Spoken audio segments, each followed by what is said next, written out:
this is an iHeart podcast. Guaranteed human. There's a difference between liking a house and actually getting it. Redfin is built to make up that difference and close the gap between finding and owning the home for you. Redfin agents close twice as many deals as other agents. So when you find a home you love, you're not a step behind when it comes to making an offer. That means less watching great homes disappear and more focus on the one you'll call home. Redfin helps turn saved listings into real addresses. Get started at redfin.com. Own the dream. Hey, this is U.S. Olympic gold medalist Tara Davis-Woodhull. And I'm U.S. Paralympic gold medalist Hunter Woodhull. As athletes, our lives are about having a clear path. And a team that you can absolutely trust. So when it came to getting the best mortgage, we chose PennyMac. PennyMac is proud to be the official mortgage provider of Team USA and you. Learn more at pennymac.com. PennyMac Loan Services, LLC, Equal Housing Lender, NMLS ID 35953. Licensed by the Department of Financial Protection and Innovation under the California Residential Mortgage Lending Act. Conditions and restrictions may apply. This is Radhi Devlukia from A Really Good Cry. I absolutely love being outdoors, even if it's just stepping outside for a bit of fresh air between meals or taking a mindful walk to clear my head. But the one thing that can really ruin that is when my feet feel cramped in my shoes. So I switched to ultra running, and honestly, it makes such a difference. What I love most is their signature Ultra Fit Comfort Balance Strength. They have this roomy toe box that lets my toes actually spread and move naturally. So I really appreciate that. And I feel more grounded and balanced with every single step. It's like my feet can finally do their job, using all those little muscles that make me feel stronger the more I move. Whether you are a marathon runner, beginner or advanced, or just getting outside to train, Ultras have become my go-to for running and moving mindfully. They fit so well, they're so comfortable, and they just move with you. Shop now at ultrarunning.com and use my code CRY10 for 10% off. That's ALTRA running.com. Experience Ultra and stay out there. Honestly, no one wants to think about HIV, but there are things that everyone can do to help prevent it. Things like PrEP. PrEP stands for pre-exposure prophylaxis, and it means routinely taking prescription medicine before you're exposed to HIV to help reduce your chances of getting it. PrEP can be about 99% effective when taken as prescribed. It doesn't protect against other STIs, though, so be sure to use condoms and other healthy sex practices. Ask a healthcare provider about all your prevention options, and visit findoutaboutprep.com to learn more. Sponsored by Gilead.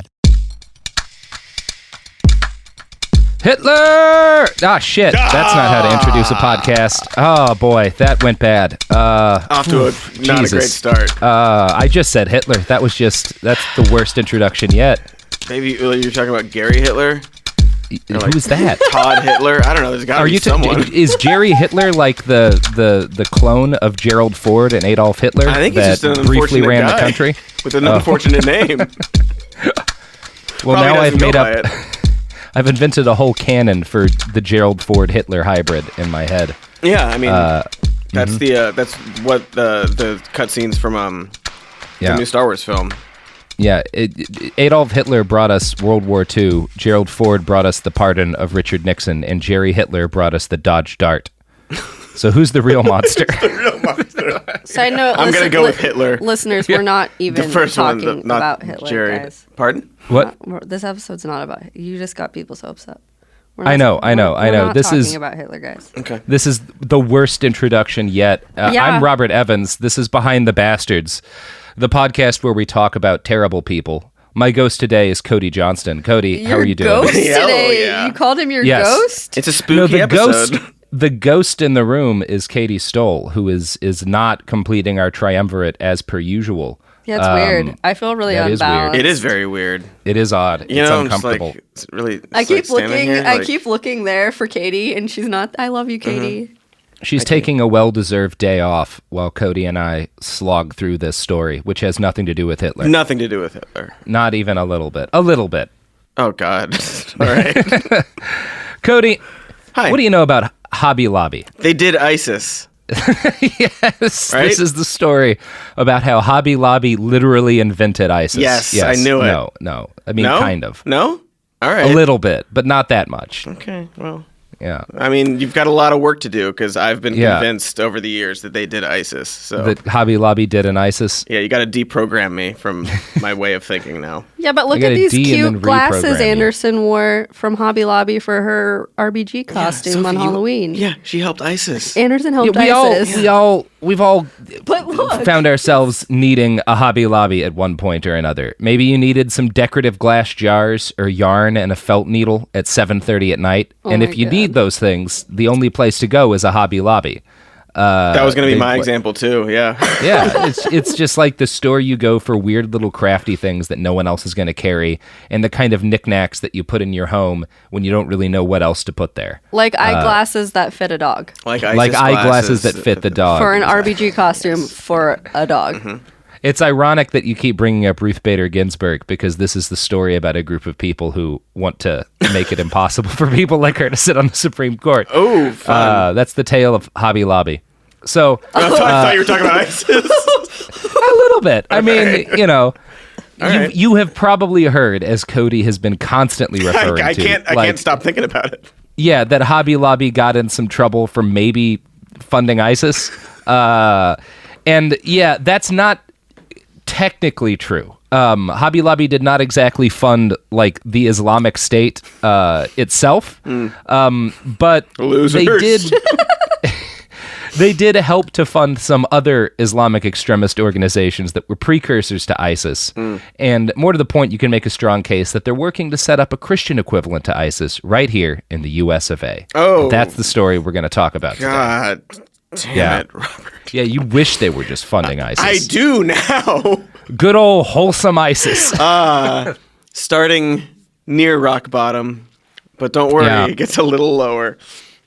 It'll keep getting lower. Okay. But before we talk about how everything that I just talked about winds up happening, we have to go back in time a little bit to talk about the beginning of Hobby Lobby. Cody, could you give me some mood-setting time machine noises? No!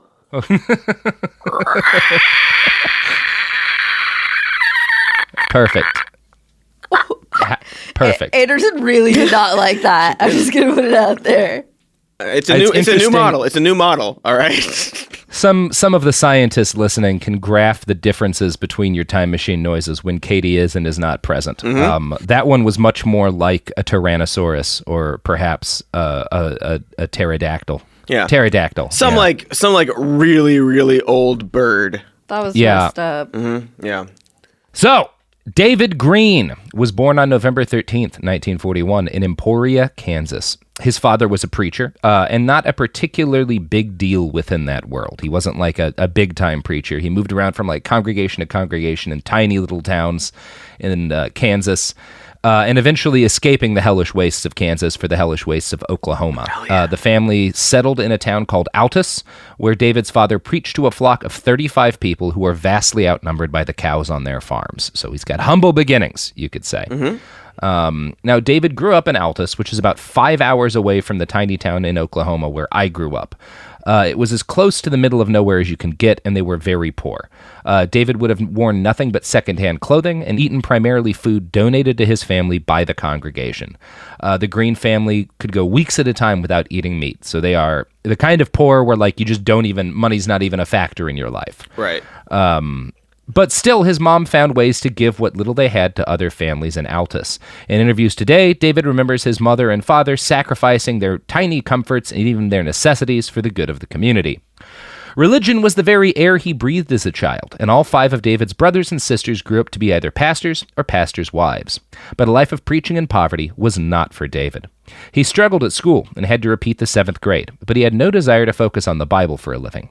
Instead, he started working in the business world as soon as he could.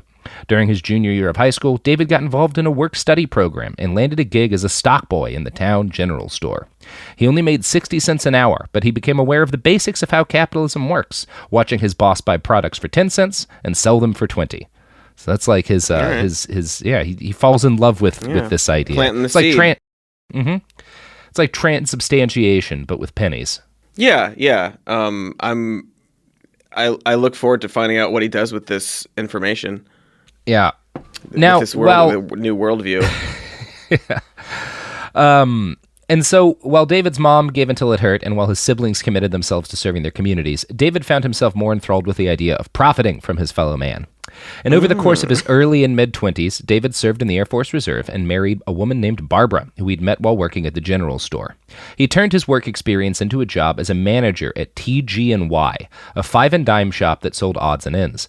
By the time he was 29, he decided he'd learned enough working at these businesses to do a better job starting his own. So he borrowed $600 to buy up equipment and inventory and teamed up with another manager from his store to create his first business, selling miniature picture frames to stores like TG&Y, where he'd worked.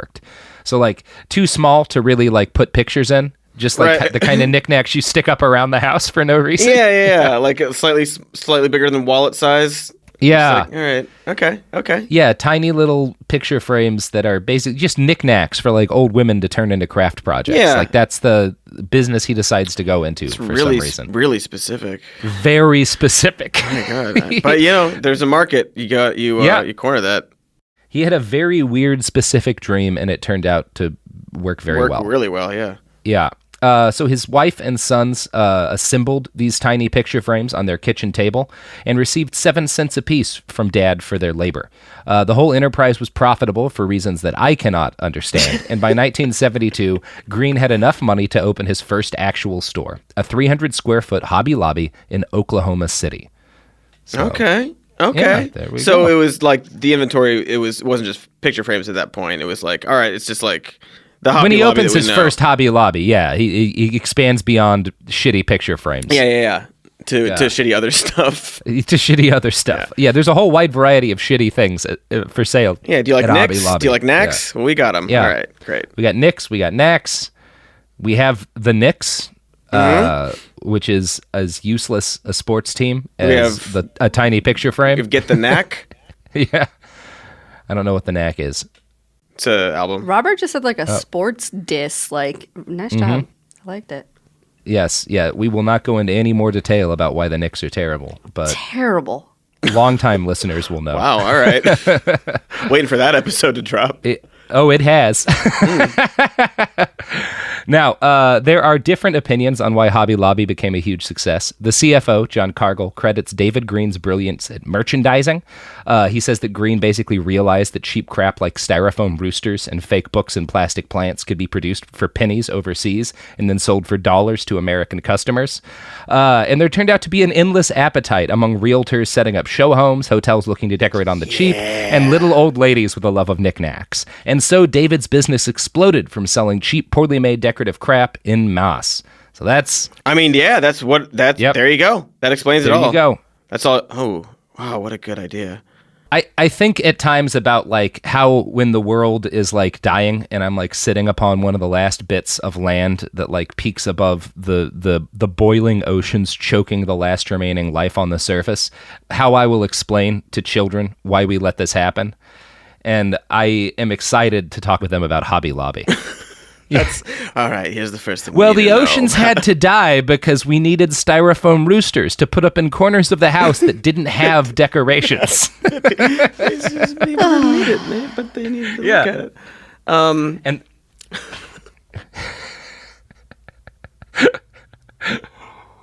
I'd like to see that scene gathering around the fire. Mm-hmm. That you actually don't need because, like you said, the boiling oceans. Yeah, the oceans are boiling. Yeah. Covered in soot. Yeah. Treating wounds. Treating wounds with styrofoam roosters. Arguing over who's going to eat who first. Like, who's the first to go. Mm-hmm. Oh, it's going to be good. But then the tale of Hobby Lobby. Yeah.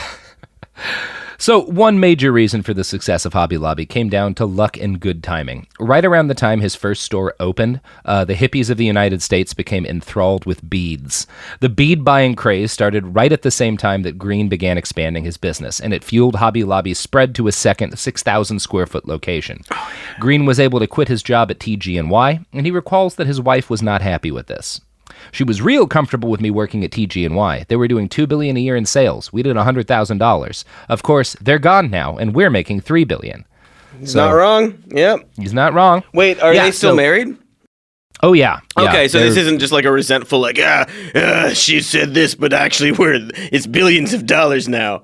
No. It's more like my wife this is why the man has the business sense in the family, There because you my go. wife would have had us, working for a doomed enterprise instead of selling styrofoam roosters to all and sundry. Yeah. Yeah. And now we're doing great because of the good work that we do. Because of the good work that we do.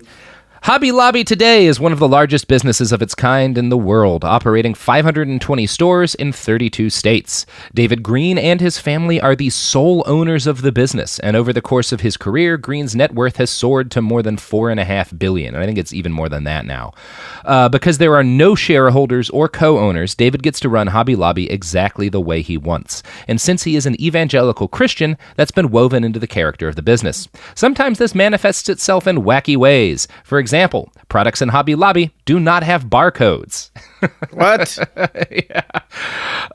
There's two explanations for this. When interviewed, too many. There should be one.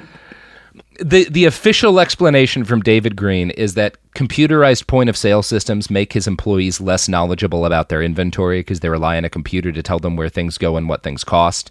And while it costs more money for the business to have employees updating prices by hand, it leads to better staff because they know where everything is and what it costs, and they have an understanding that's deeper of the inventory, which makes sense. That's not an illogical theory. Yeah, I'm ready for you to bum me out, but that's actually a good answer.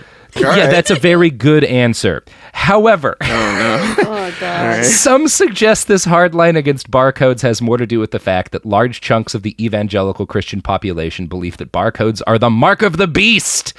This rumor is largely perpetuated by folks in blogs, just like barcode conspiracies, and I really have no idea what the truth is, but Hobby Lobby employees regularly talk about the idea that there are no barcodes in the business because it's the mark of the devil.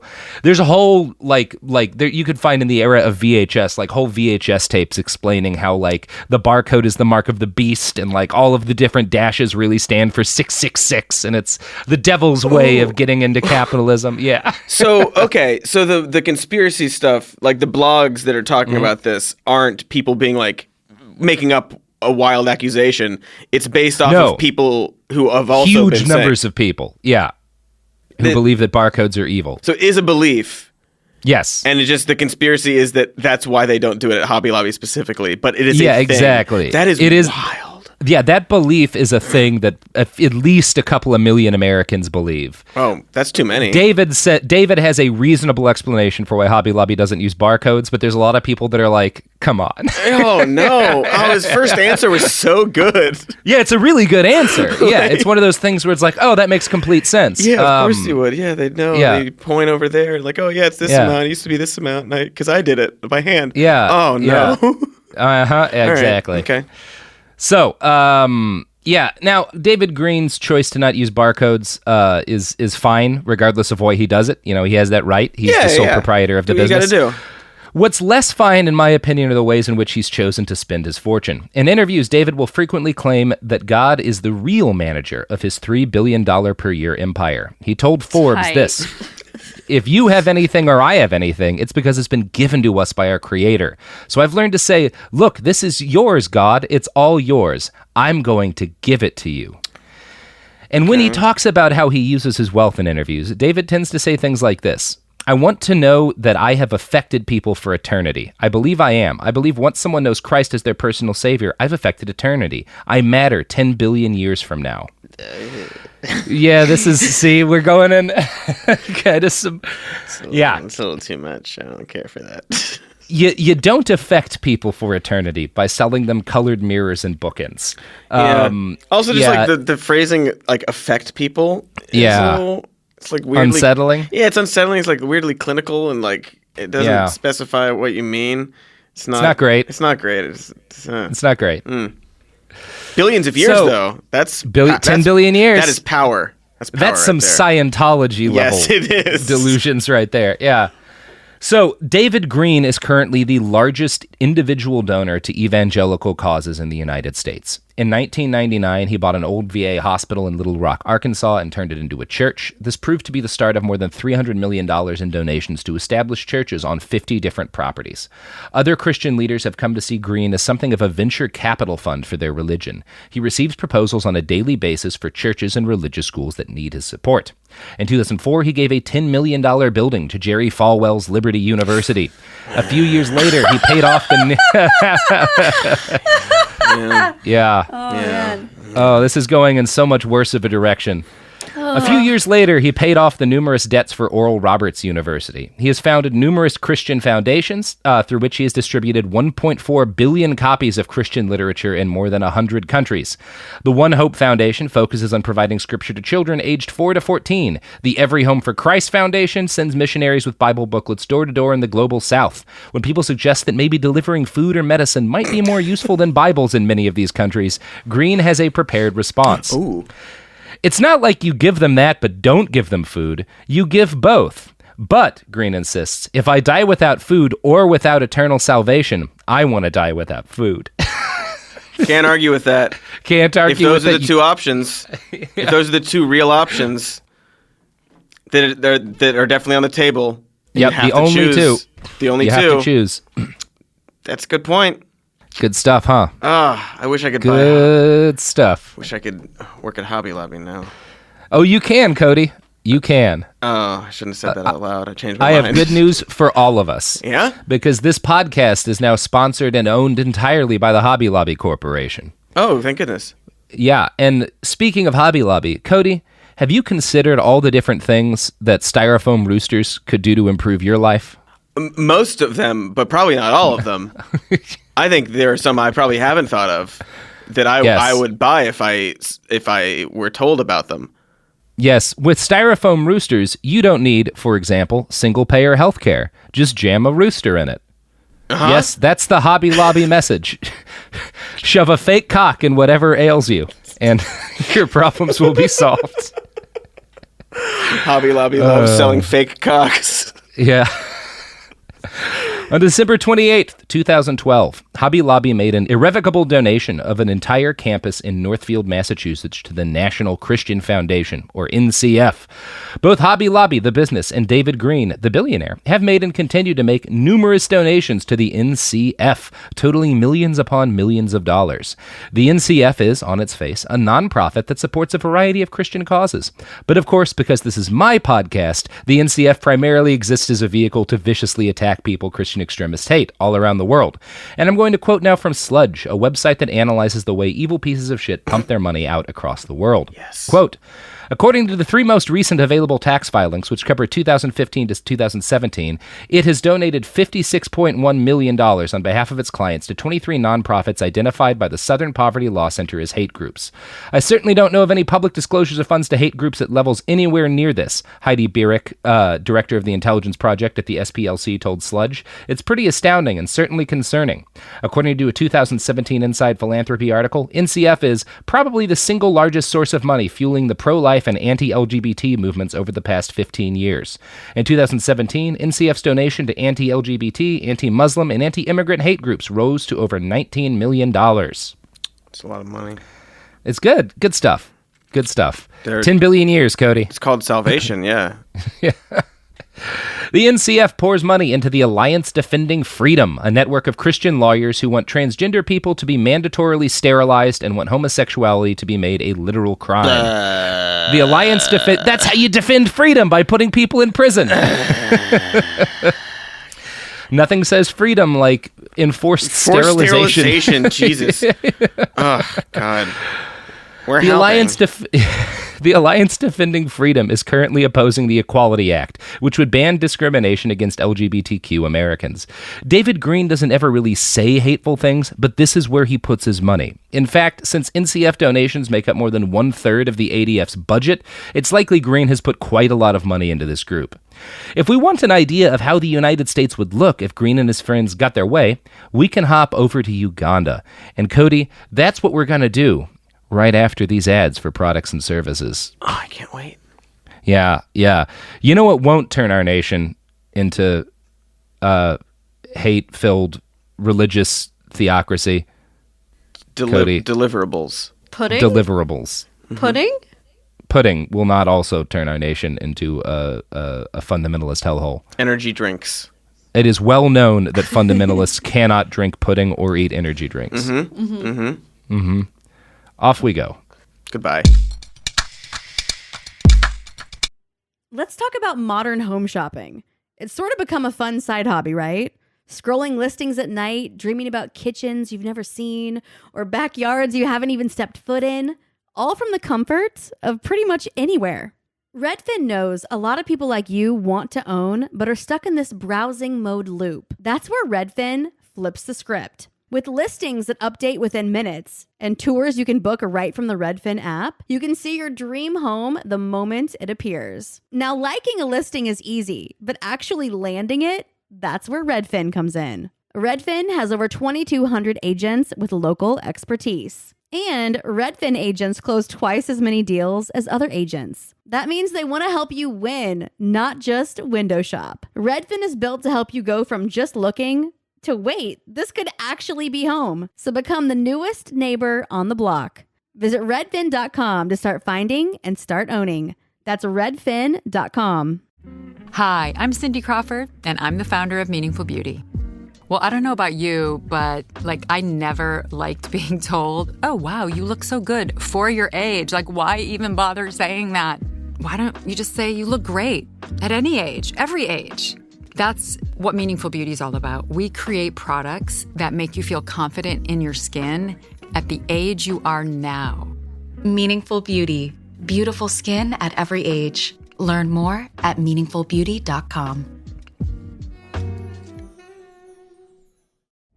This is Radhi Devlukia from A Really Good Cry. I absolutely love being outdoors, even if it's just stepping outside for a bit of fresh air between meals or taking a mindful walk to clear my head. But the one thing that can really ruin that is when my feet feel cramped in my shoes. So I switched to ultra running, and honestly, it makes such a difference. What I love most is their signature Ultra Fit Comfort Balance Strength. They have this roomy toe box that lets my toes actually spread and move naturally. So I really appreciate that. And I feel more grounded and balanced with every single step. It's like my feet can finally do their job, using all those little muscles that make me feel stronger the more I move. Whether you are a marathon runner, beginner or advanced, or just getting outside to train, Ultras have become my go-to for running and moving mindfully. They fit so well, they're so comfortable, and they just move with you. Shop now at ultrarunning.com and use my code CRY10 for 10% off. That's ALTRA running.com. Experience Ultra and stay out there. You've never been one to settle. Stand down or stand still. You're a lifelong learner, energized by excellence. There's a fire inside you can't ignore. You've got competition to outrun, momentum to build on, and your own high standards to meet. Stop now? Not a chance. At Capella University, we help you catch what you're chasing because you've always had the drive. Now, go earn the degree. Capella University. What can't you do? Visit capella.edu to learn more. We're back. Yeah. Cody. Yes. You enjoying this fun tale of the man who sold styrofoam roosters over the world and used it to fund bigots? Yeah. I like his answers for stuff. Yeah, they're good. And I'm glad he's a neat dude. Yeah, his answers are he's upfront and he's forthright, and there's nothing behind it. Nothing. He's speaking from his heart about what he wants to do and why he's doing it. I like it. In 2008, the NCF gave $817,000 to Ed Silvoso, an evangelical minister from California who works directly with Julius Oyet, the Ugandan bishop who led the charge against that nation's 2014 anti-homosexuality bill. Here's how Human Rights Watch describes it. Quote, the law permits sentences of life in prison for some sexual acts between consenting adults. It criminalizes the undefined promotion of homosexuality, a provision that threatens human rights advocacy work and prompted a police raid on a joint U.S. government Makerere University HIV research and intervention program. The law also criminalizes a person who keeps a house, room, set of rooms, or place of any kind for purposes of homosexuality, a provision that has been used to justify evicting LGBTI tenants. Numerous gay people have been rendered homeless by the law since its inception. Human Rights Watch talked to one of them, a lesbian woman named Hanifa, who showed them her eviction papers. Quote, you have been nice to me and paying me very well, but due to the existing situation in the country, plus your behavior with your friends, forgive me to suspect you of being indecent. I cannot allow you to rent my house. I cannot fight the government. Ooh. Yeah, and it's hard to know exactly how much of Hobby Lobby money went up in these efforts, but the NCF sent millions of dollars to different groups in Uganda pushing these laws. And obviously part of the goal of having organizations like this is so a guy named David Green can claim none of his money directly went to it. Exactly. But also millions of his dollars go to this group, which spends millions of dollars doing this shit. Yeah. Smart. Smart. Define smart. Smart, Cody, is providing me with a place to buy both paintbrushes and those fake books that I can put up on my counter to make it look like I read. You're a reader, yeah. Yeah, and clay for which people can make, I don't know, crucifixes out of. You can make anything. Crucifix? Anything out of clay, yeah. A larger crucifix? A larger crucifix. Smaller ones? A smaller one, yeah. A frame to put it in? Any size of crucifix. Yeah. Oh. Yeah. There's we won't get into it. There are laws like that are being introduced in various states this year. There sure are, Cody. Yeah. There sure are. Probably do an episode about that on our other show. But yeah. And if you trace back the money behind those laws, I bet they go to the same places these do. I would believe that. Yeah. Yeah, the NCF is also one of the groups that Chick-fil-A, for example, gets lambasted for supporting. Mm-hmm. But for whatever reason, Hobby Lobby has not acquired the same amount of ire. Interesting. Until now. In the first few months after the bill's passage, at least 17 LGBT people were arrested under suspicion of homosexuality in Uganda. 3 transgender individuals were sexually assaulted in police custody. Charity organizations that provided contraceptives and AIDS medication were forcibly shut down. Under the new law, even doctors were allowed to deny basic treatment to gay people. Human Rights Watch talked to one transgender man who went to his doctor with a fever. He said the doctor asked him, "But are you a man or a woman?" I said, "That doesn't matter, but what I can tell you is I'm a trans man." He said, "What's a trans man?" We don't offer services to gay people here. You people are not even supposed to be in our community. I can call the police and report you. You're not even supposed to be in the country." This is kind of the world that David Green wants for the United States. Yeah, it is. Yeah. Through his donations to the NCF, David Green has supported all this. He has also supported a number of anti-Muslim and anti-immigrant hate groups. The NCF gives money to Act for America, the American Freedom Law Center, and the David Horowitz Freedom Center. I love freedom. You love freedom, yeah. I know, and it always is good things. Yeah, I like organizations with freedom and liberty in their name because that means it's good. That means it's good. Yeah. It never means the freedom to oppress broad swaths of the population. No.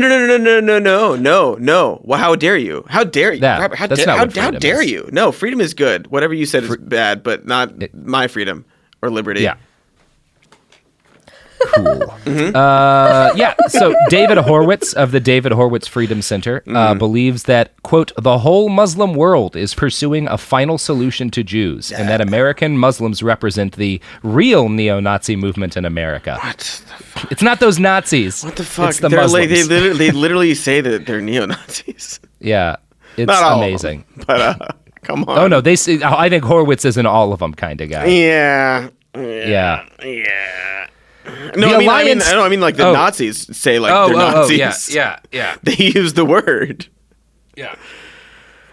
The Alliance Defending Freedom is an anti-LGBT group currently lobbying to make U.S. law as much like Uganda's as possible. They provided Hobby Lobby and David Green with free lawyers in 2014 when the billionaire Hobby Lobby owner decided to strike a blow against birth control and the Affordable Care Act. This whole thing stemmed from the fact that the ACA required company health insurance plans to provide access to contraceptives. Crucially, the Green family insisted they did not object to paying for all kinds of contraceptives, just the morning after pill, which they believe violated heavenly law for reasons I think are dumb. Pregnancy actually begins when a fertilized egg attaches itself to the wall of the uterus, and the morning after pills are meant to prevent this. But the Greens argued that any action taken to prevent implantation once the egg is fertilized is the same thing as an abortion. The Greens also argued that paying for IUDs would violate their deeply held religious beliefs. In 2012, when the series of lawsuits began, Green insisted, "We simply cannot abandon our religious beliefs to comply with this mandate." In 2014, the case made its way to the Supreme Court, which was probably David Green's goal from the beginning. Right. Hobby Lobby won its suit, which established that corporations with religious objections could opt out of providing mandatory coverage to their employees. This marked the first time in American history that the Supreme Court declared businesses were capable of holding religious views. Most of the coverage of this event portrayed it as simple moral consistency on behalf of David. As he told The Independent, You can't have a belief system on Sunday and not live it the other 6 days. However, when you actually dig into how David runs his company, he seems notably less consistent about, for example, the sanctity of young life when that young life might actually cost him some money. And I'm going to quote now from an article in Rewire News. Quote, when a very pregnant Felicia Allen applied for medical leave from her job at Hobby Lobby 3 years ago, one might think that the company best known for denying its employees insurance coverage of certain contraceptives on the false grounds that they cause abortions would show equal concern for helping one of its employees when she learned that she was pregnant. Instead, Allen says the self-professed evangelical Christian arts and crafts chain fired her and then tried to prevent her from accessing unemployment benefits. They didn't even want me to come back after having my baby to provide for it, she said. Allen had been hired as a part-time cashier in July 2010. Not long after she started the job, she found out she was 4 months pregnant. She had not been working long enough to qualify for parental leave under the Family Medical Leave Act. Allen went to her supervisor. I asked her, would I lose my job due to me being 4 months and only having 5 months before having my child? She told me, no. I felt like everything was okay. I had talked to my boss. She let me know that everything would be okay. I would still have my job. But when she actually had to give birth and take her leave of absence, her supervisor told her that she would be fired for doing so. She tried to reapply to her job after coming back, but was not rehired. When she applied for unemployment benefits, she claimed Hobby Lobby lawyers lied to the unemployment agency and said that she had chosen not to take parental leave and quit. The court eventually agreed with Allen's version of events, and she won her claim for benefits. She sued Hobby Lobby in February 2012, the same year that the company started its battle with the ACA. But that case was dropped immediately because, it turned out, she'd signed away her right to sue the company without knowing. All Hobby Lobby employees are required to resolve legal disputes through arbitration, which heavily favors the corporation. Yeah, there we go, baby. Yeah, we got there. Awesome. And Cody, how would you feel if I told you that Hobby Lobby's arbitration wasn't a normal arbitration agreement? I would feel wholly unsurprised by that statement. Yeah. I don't like to get political. You don't. You're famous for that. Yes, but what if we didn't tie healthcare to our employers? I mean, Cody, that's a nice dream, but can you point out, I don't know, for example, a couple of dozen nations on the planet with higher standards of living and longer lifespans than the United States that do something like that? I've actually never heard of a second country. Oh, okay. So then our education system's working. Yeah. So I think whatever comparison you were going to make or point you were going to make would have been lost on me. I would have been like, what's Canada? I don't know even if that's a reference to a nation. So no, it's actually a gas station somewhere up past Tacoma. Mm-hmm. Okay.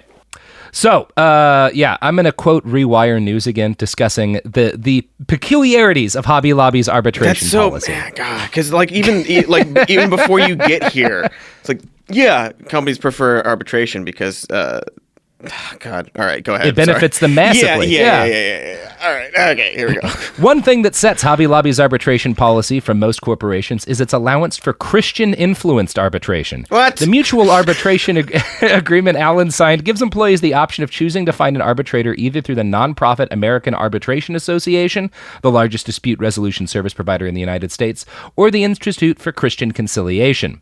The company Hobby Lobby uses for their Christian arbitration is called Peacemaker Ministries, whose principles include the idea that Christians are not allowed to sue other Christians. This is incredibly convenient for the Christian owner of a Christian company who fucks over his Christian employees. Now, Hobby Lobby... Okay, all right. Hobby Lobby insists that its owners' beliefs are not forced on employees, outside from the fact that they won't pay for your birth control because of their beliefs, which is kind of forcing their beliefs on you. But Hobby Lobby won't force you to be Christian, although they do actively evangelize their employees. David Green has hired 3 chaplains to minister to his employees. He claims that hundreds of employees have been converted to Christianity this way, including 15 managers in a single year. As David told The Independent, "We prayed a prayer with them, and we did have 15 managers come to know Christ in the business place." That seems good. That's above board. That's above board. Because once they know Christ, they can't sue you. Yeah. I wonder how many have been like, yeah, sure, I'm Christian now. Yeah. Knowing that, like, they'll be in their good graces a little more. Mm-hmm. I mean, I had to join Jack's weird Buddhist set, which I still have trouble believing that MMA is a critical aspect of Buddhism, but Jack says so. Yeah. Or, sorry. Do an MDMA that joke, Rewire article quotes Alex Colvin, a professor at Cornell and an employment arbitration expert. He said this of Hobby Lobby's arbitration policies. I think it's an interesting confluence here with Hobby Lobby being in the news with that big case. But if that were an employment case where an employee wanted to make a claim, we would never see that case at the Supreme Court because it would be stayed in arbitration. So ironically, Hobby Lobby gets to go to the Supreme Court because they want to challenge this, but their own employees don't get to go to court. That is ironic, isn't it? I was going to use the word fair, but very fair. I guess very fair and cool. Morally consistent too. Yeah. And Good. Speaking of moral consistency, while the craft store chain apparently considers the morning after pill a clear and present danger to their faith, they did not have the same issue with supporting the Chinese government. The vast majority of Hobby Lobby's products are made in China. They spend billions of dollars a year importing from that country. And up until 2016, the Chinese government enforced their one-child policy by, in part, mandatory abortions for pregnant women. David Green decided this mattered less than maximizing the profit margins on his knickknacks by having them made in China.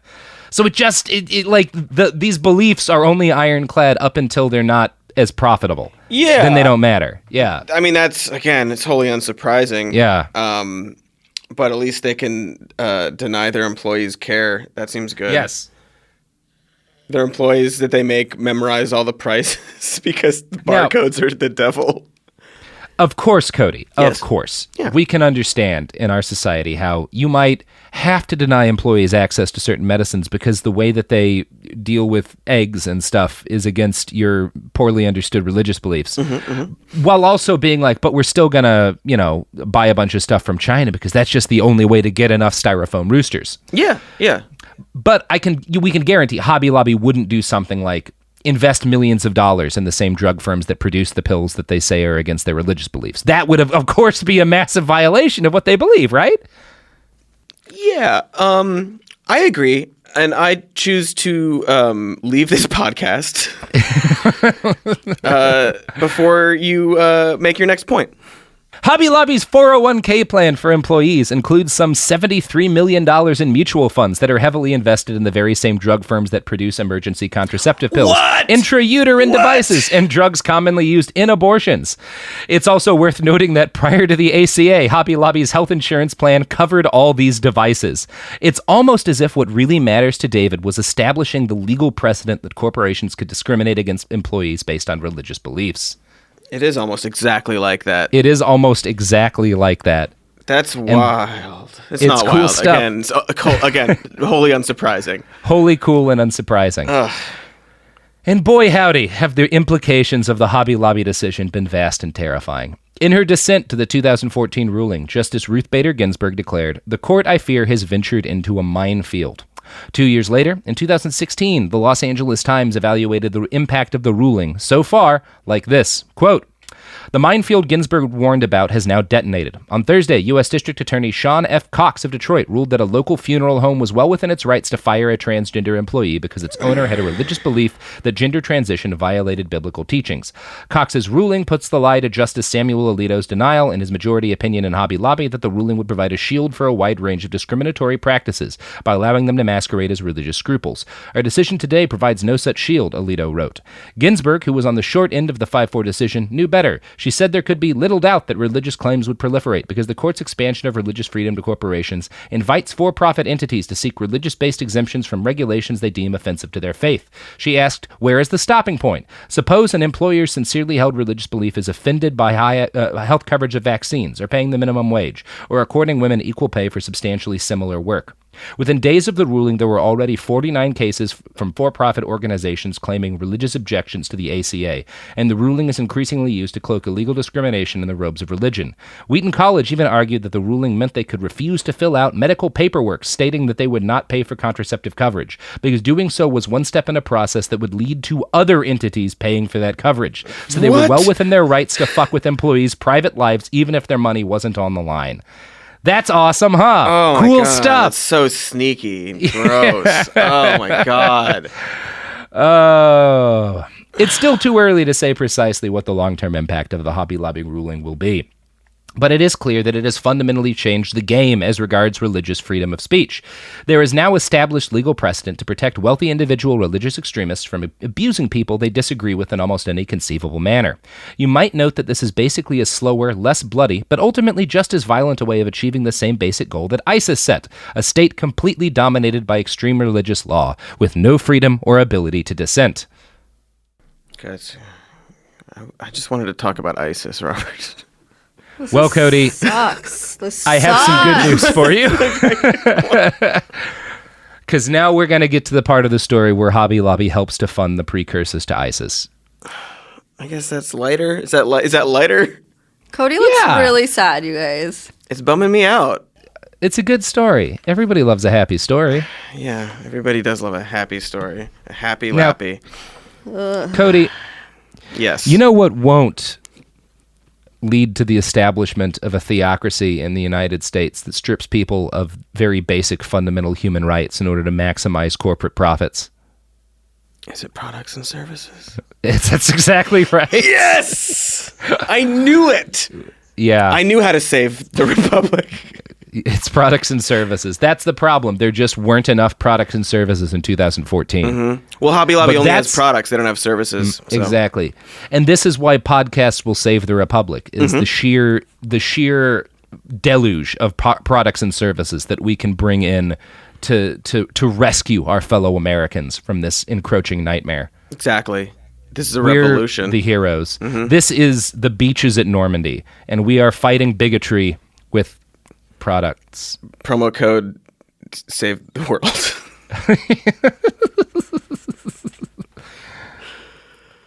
Ad break. Let's talk about modern home shopping. It's sort of become a fun side hobby, right? Scrolling listings at night, dreaming about kitchens you've never seen, or backyards you haven't even stepped foot in, all from the comfort of pretty much anywhere.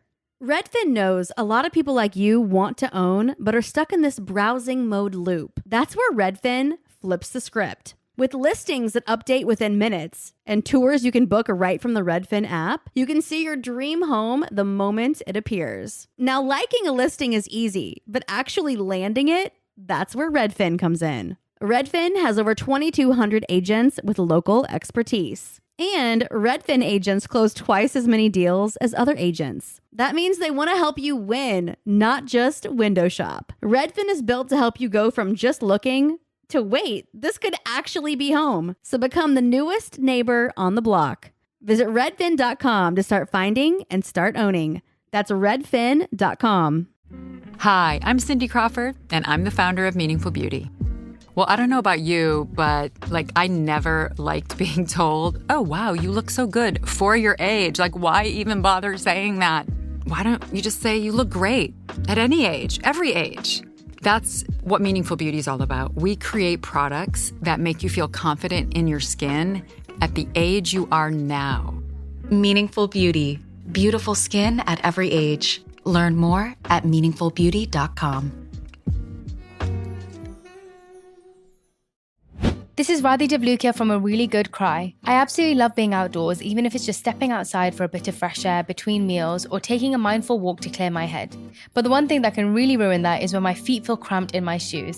So I switched to ultra running, and honestly, it makes such a difference. What I love most is their signature ultra fit, comfort balanced strength. They have this roomy toe box that lets my toes actually spread and move naturally. So I really appreciate that. And I feel more grounded and balanced with every single step.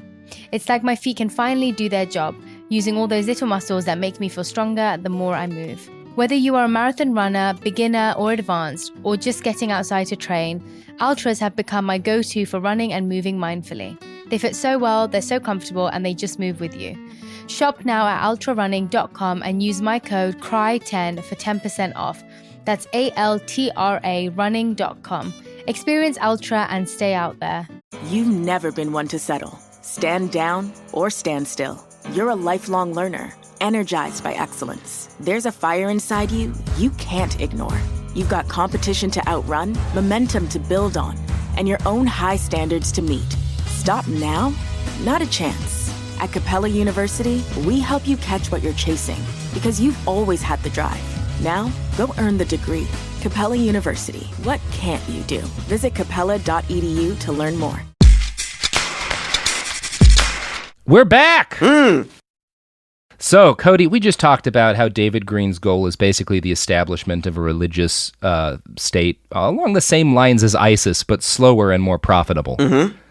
Yeah. And speaking of Islamic terrorists, David Green helped to put piles of money in the pockets of Islamic terrorists so he could have a fancy museum. Ooh. Right around the same time Hobby Lobby won its case in the Supreme Court, stories on the company started spreading the word that David Green was creating a Bible museum in Washington, D.C. Politico reported that the museum would likely cost the family more than $800 million and involve a repository of tens of thousands of biblical antiquities that the family had recently acquired. The mission of the Bible Museum was, at first, to inspire confidence in the absolute authority and reliability of the Bible. Green later modified this slightly to invite people to engage with the Bible. Yeah, he knows what he's doing. Yeah, he really does. Smart cookie. In 2010, Hobby Lobby president and David's son, Steve Green, visited the United Arab Emirates with an antiquities consultant. There they inspected 5,548 artifacts. These objects, according to a later legal complaint, were displayed informally, spread on the floor, arranged in layers on a coffee table, and packed loosely in cardboard boxes, in many instances with little or no protective material between them. That's how you're supposed to do it. It's like take you to the garage and like show you like here's the antiquities. Here's the antiquities over there. There's a corner over there. Some antiquities. We sell heroin too. Yeah, you want some of them is inside. You get that pot. Yeah. Now, these antiquities mostly consisted of cuneiform tablets and balls of clay imprinted with ancient seals. The whole situation seemed very shady, and it was, but the dealers provided what's called a statement of provenance. See, antiquities theft is a major problem, particularly in the Middle East. Since the early 1990s, between 200 and 500,000 objects have been looted from archaeological sites in Iraq alone. Cylinder seals and cuneiform tablets, the same kind of objects that were displayed by Steve Green in the UAE, are the most frequently looted items. Since 1990, cultural objects from Iraq carry special import restrictions that include criminal penalties. That's not just because the U.S. government wants to stop these items from being looted. In fact, it has much more to do with the worry that these items are being looted by terrorist organizations and used to fund violent attacks across the world. During the height of the Islamic State, illegal antiquities looted within its lands were estimated to have been valued at between $4 billion and $7 billion, which is obviously an incredibly wide possible range.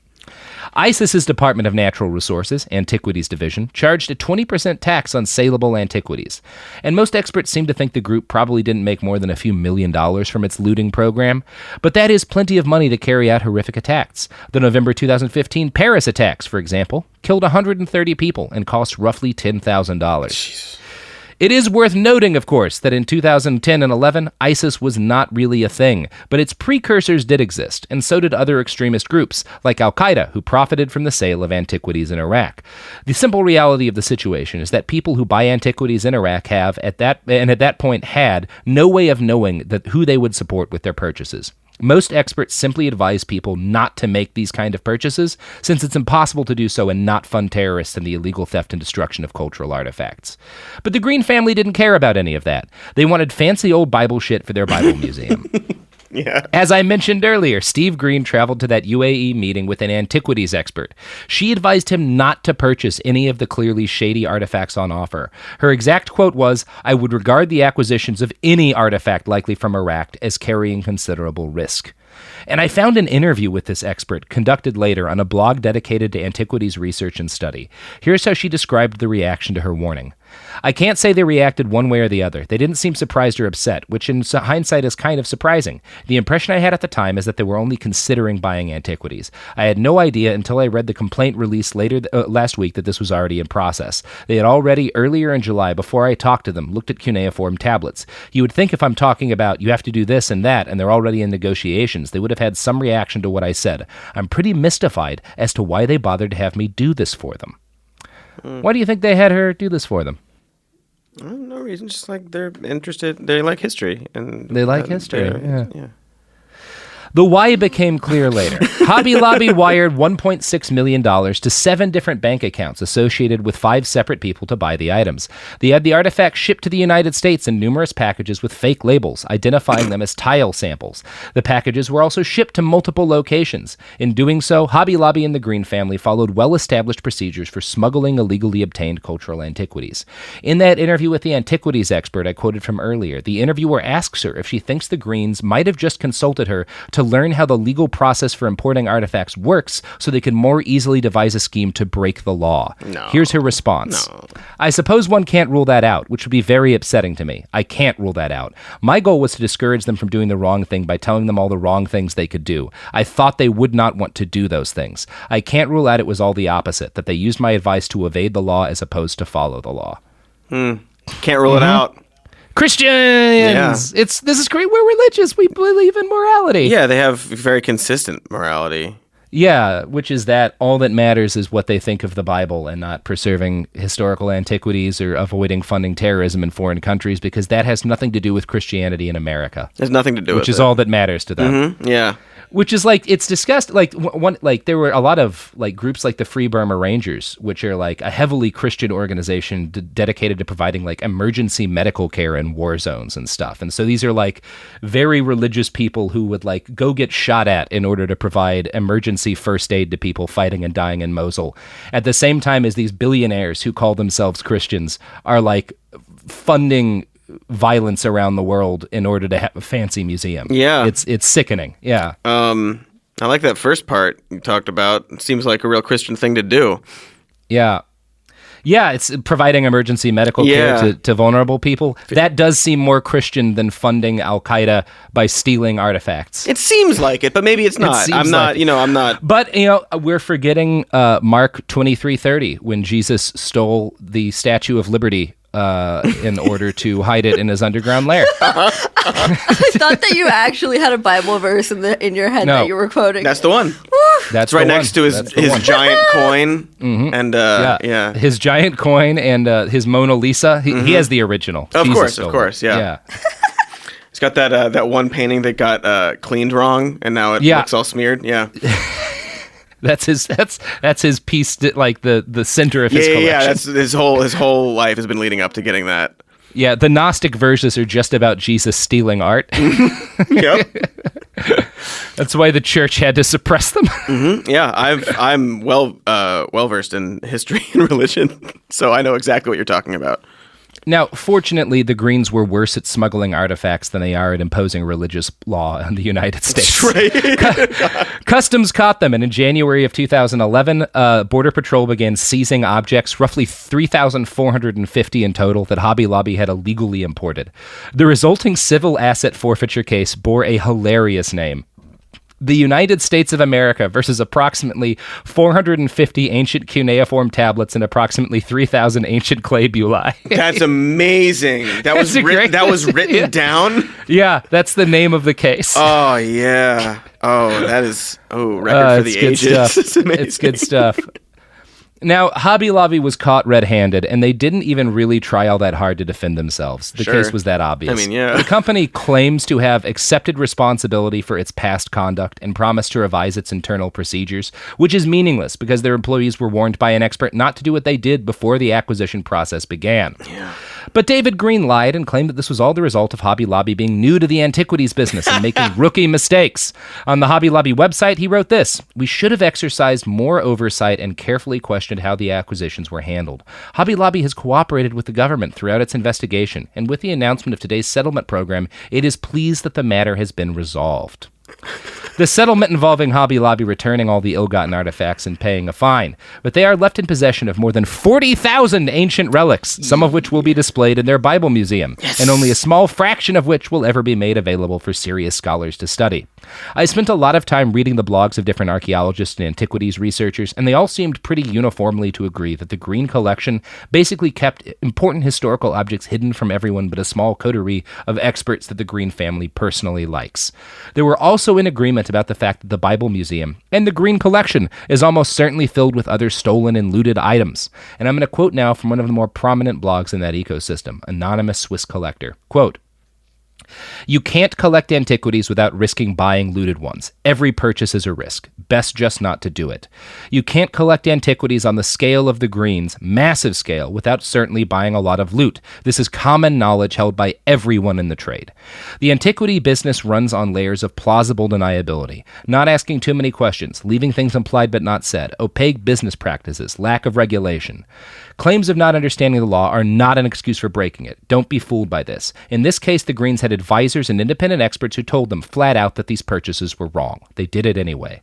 Why do it then? Well, we have a lot of research on the topic. Basically, the Greens were probably able to neutralize their actions by convincing themselves that they were above the law because they were buying the antiquities for magical evangelical purposes, saving them from the darkness of obscurity in a non-Christian country. I mean, that is speculation. Their neutralization technique might be a bit different, but it'll be something along those lines. It always is. Yes, I do think there are looted antiquities in the Museum of the Bible. I think there are lots and lots of looted antiquities in there. I can't prove it to an extent that would let some country make a return claim, but please understand, there is no legitimate source of these kind of artifacts. Not on that scale. Looting is the source, and lack of provenance is the proof.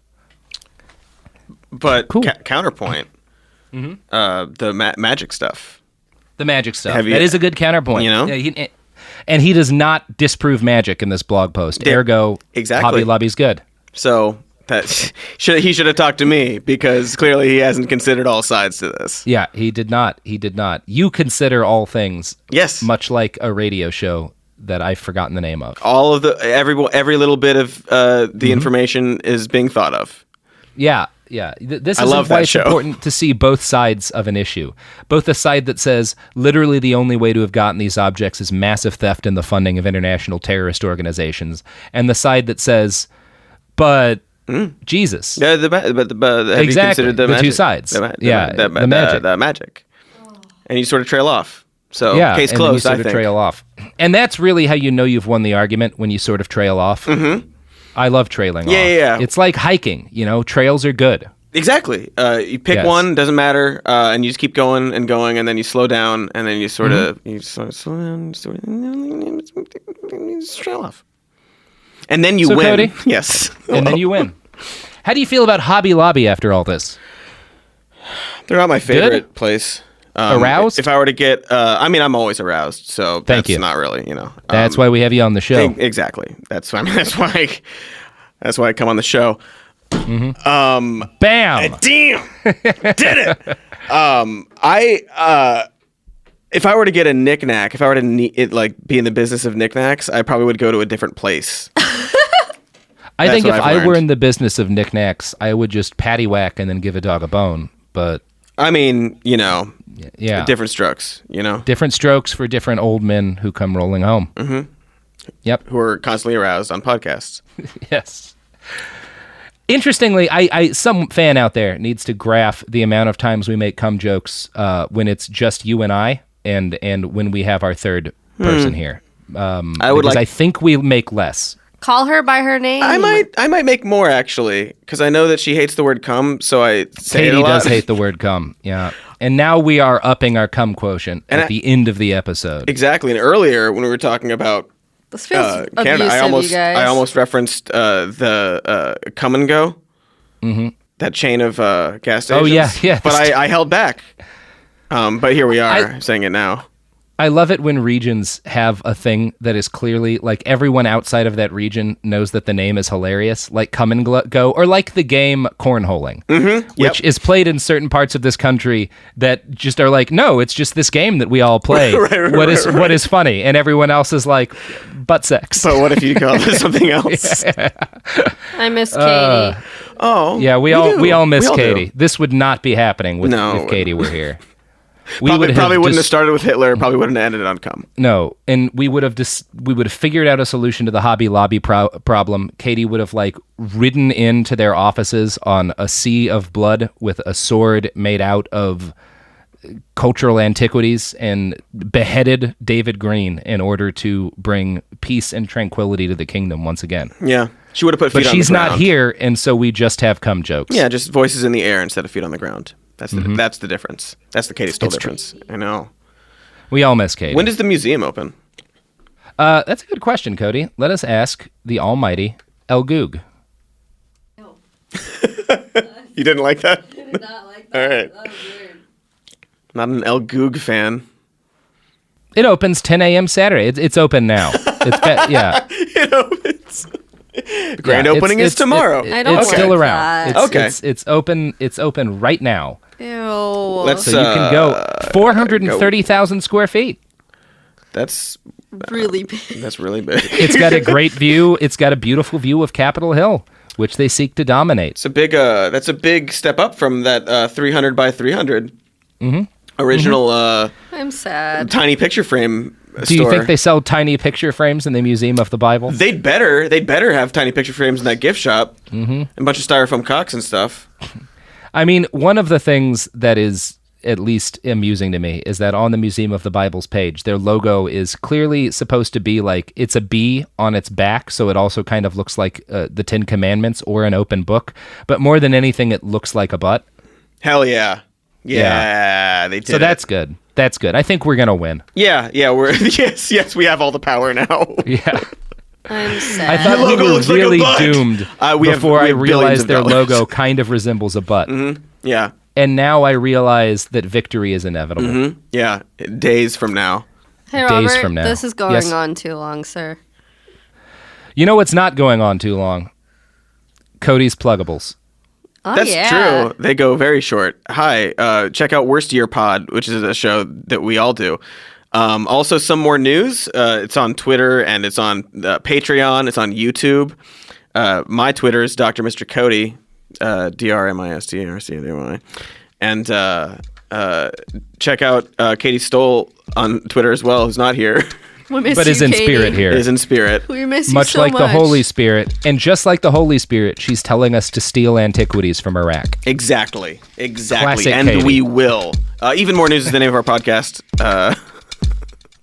Pluggable over. Robert. I'm Robert Evans. That's true. The episode's done. Don't follow him on Twitter. Just kidding. Don't do it. No, Robert. You can actually, find us Robert's a on- great. I feel like you're great on Twitter. Just to give you a compliment. It's true. Thank you, Sophie. I am great on Twitter. And you can find me on... you can find the website of this podcast, behindthebastards.com. And we also have another podcast, Worst Year Ever, about the election. And you can find your neighborhood Hobby Lobby if you need to buy a styrofoam rooster and further choke the oceans with the detritus of civilization. Tight. Tight. All right, we're done. We're done.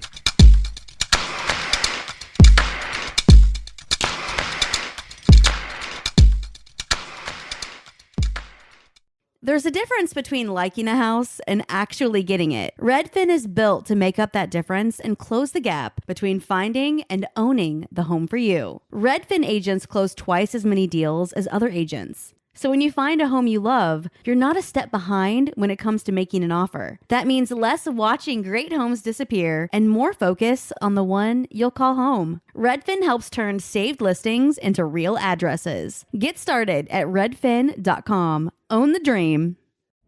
This is Radhi Devlukia from A Really Good Cry. I absolutely love getting outside, whether it's a quick walk or a mindful few steps between meetings, or even a longer run to just clear my head.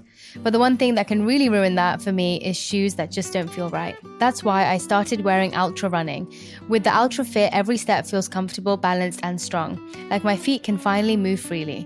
What really stood out to me was the roomy toe box. My toes actually now have room to spread out, which makes movement feel more natural and comfortable.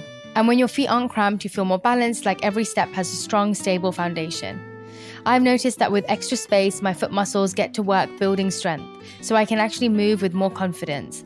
Ultra fits and moves with you no matter your pace or your goals.